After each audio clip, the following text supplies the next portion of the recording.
এই যে আমাদের মধু আহরণ করা প্রায় শুরু হয়েছে। আমরা এখন মশারিতে মাছিগুলো আটকানোর চেষ্টা করছি। এই যে মধ্যে বাতাসে হরাই হালাইলো শরীফ ভাই, আপনি একটু এই পাশে একটু ভাড়া দেন।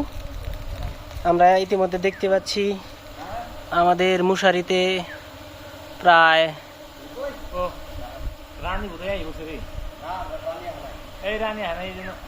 শরীফ ভাই এই মোরা একটু ভাড়া দেন ভাই,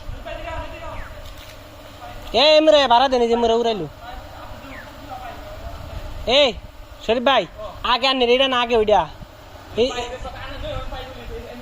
রে, এই যে বাতাস হরাইলো রে ভাই, বুঝো না।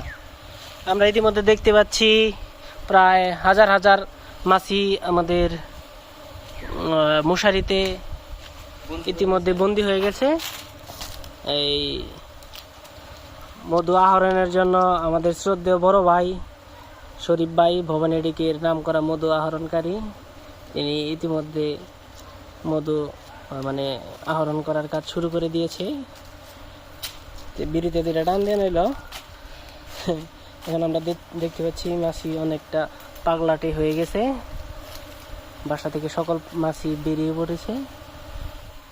আমরা এখন যা করব, আমরা এই মাছি থেকে রানী মাছিটি আমরা আলাদা করে নিব। আমরা ওই যে ওখানে বস্তা আছে, আমরা ওই বস্তাতে একটি বাক্স নিয়ে এসেছি, সেই বাক্স বন্দি করব এবং পরবর্তীতে আমরা এই মাছিগুলো থেকে পর্যায়ক্রমে মধু আহরণ করব। আমরা দেখতে পাচ্ছি এই কর্নারে অনেকগুলো মাছি এসে জড়ো হয়েছে, এখানে আরও অনেক মাছি আসবে।